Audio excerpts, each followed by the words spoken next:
Bene data bakundwa, nongeye kubasuhuza mu izina risumba amazina yose, ariryo zina rya Yesu. Amahoro y'Imana nabe kuri mwe. Nshimiye Imana cyane ko itwongeye akanya kugira ngo tuganire ijambo ryayo. Muri kumwe na Pasiteri Juvenal.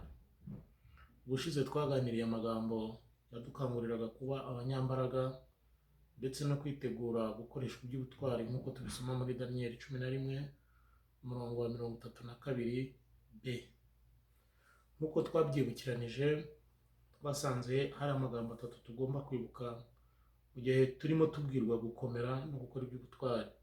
Irya mbere ni ukutava cyangwa kudatezuka ngo tuve mu byo twizeye. Irya kabiri ni ugushorera imizi mu ijambo ry'Imana. Irya gatatu ni ugukomera, twamara gukomera tugakomeza abandi. Uyu munsi rero turavuga muri make ku ijambo rivuga gushikama mu byo twizeye. Turasoma mu Bakorinto 16 umurongo wa 13 kugeza kwa 14. Aratubwira ngo mube maso, mukomerere mu byo mwizeye, mube abagabo nyabagabo, mwikomeze. Ibyo mukora byose mubikorane urukundo. Turi ku ijambo ryo gushikama, gukomera, kutava mu byo twizeye. Bibiliya iratubwira neza mu Baheburayo 11 umurongo wa 1 ko kwizera ari ukumenya rwose ibyiringirwa, udashidikanya ko bitazaba, kandi niko kuduhamiriza ibyo tutareba ko ari iby'ukuri. Iyo twitegereje neza dusanga ibitubamo kenshi ubukristo ni urugendo dutangira igihe twumvise ubutumwa bwiza, twabwemera bigatuma twakira Yesu Kristo nk'umwami n'umukiza wacu. Urugendo rukaba ruratangiye, tukaba tuzarurangiza ku munsi w'imperuka cyangwa nyine Yesu agarutse. Aho twasomye hatubwiye ngo mube maso, ni ukuvuga ngo twitegereze turebe ibihe turimo. Turi mu minsi ya nyuma nk'uko Yesu yabivuze muri Matayo 24 umurongo wa 11 ko hazabaho abahanuzi b'ibinyoma. Ndizera ko twagiye tubabona cyangwa tubumva mu buryo bugiye butandukanye.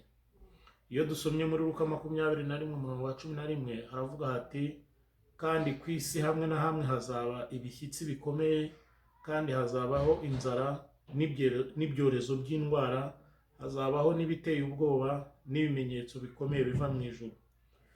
Bimwe mu busobanuro mu byorezo bivuga ko ari uburwayi bukomeye, ahandi mu mvugo ya Kibibiliya bakavuga ko ari uburwayi bwica buba bwitabiriye abaturage cyangwa se abantu bose.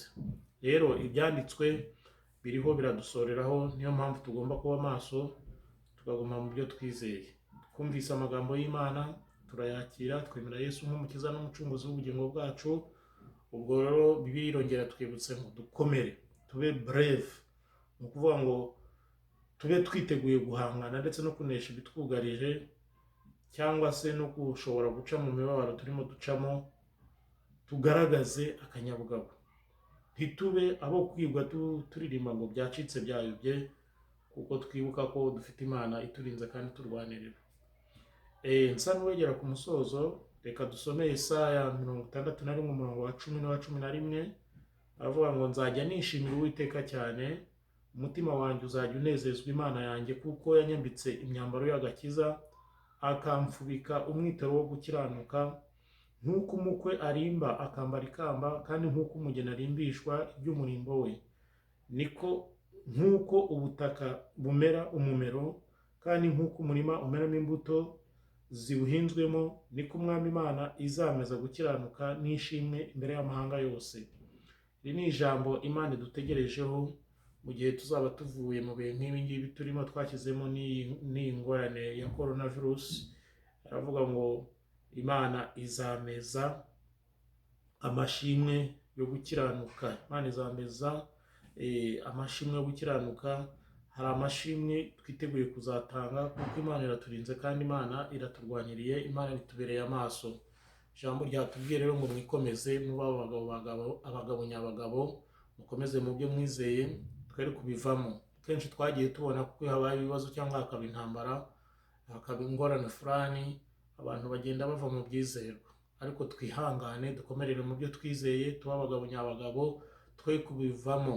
Nyuma y'ibi ngibi hazaba amashimwe, hazaba umunezero, kandi Imana izatwongera ubuhamya nitumara gukomeza nk'uko twabyumvise. Nimara kudukomeza tuzaba dufite n'uburyo natwe twashobora gukomeza abandi, haba mu buhamya, haba mu kubaganiza no kubabwira ibyo Imana yakoze. Uko Imana rero izadushoboza, tuzajya dukomeza guhurira kuri channel yitwa Ebenezer Fountain Ministry. Tuzajya tuboneka no kuri Facebook. Ushaka ko twavugana kuri WhatsApp, nimero ni uguteranya 27 79 3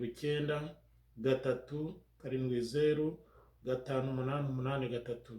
Ndayisubiramo: guteranya 27 9 ukansubiremo, nomero ni uguteranya 27 79 370 5883. Imana ibaho umugisha, kandi twese idukomeze. Reka dusenge. Mwami Imana, turagushimiye neza yawe, turagushimiye ko uduhaye umwanya wo kumva ijambo ryawe. Ndasenze ninginga kugira ngo umuntu wese wumva ijambo ryawe rimukomeze kandi rimwongere imbaraga zo gukomera, narangiza aba yiteguye gukora iby'ubutwari. Kandi ikigeretse kuri ibyo, uduhe gukomerera mu ijambo ryawe twumvise, turinde kuva mu byo twemeye, turinde kukwihakana, turinde gusubira inyuma, turinde gucika intege, ahubwo Mwami utwambike imbaraga zo kunesha, kandi dushingishe imizi tuba abagabo, imitima yacu yo gukuka umutima ye guhagarara, ahubwo twumve ko duhumurijwe nawe mu gihe kimeze nk'iki ngiki. Kandi icyo twiteguye nuko nitumara gukomera, nitumara gushikama nk'uko byamugendekeye Petero umaze kumusengera ko aramubwiye ngo Satani yabasabye kugira ngo abakosore, ariko uramubwira ngo nagusengeye ngo kugira ngo numara gukomera nawe ukomeze abandi. Aha natwe niho turifuza kugira ngo dukomezwe nawe, turifuza imbaraga ziturutse kuri wowe, kandi igikurikiyeho natwe ukaduha uburyo n'ubushobozi bwo gukomeza abandi. Icyubahiro n'ikibi cyawe none n'iteka ryose mu izina rya Yesu, amen.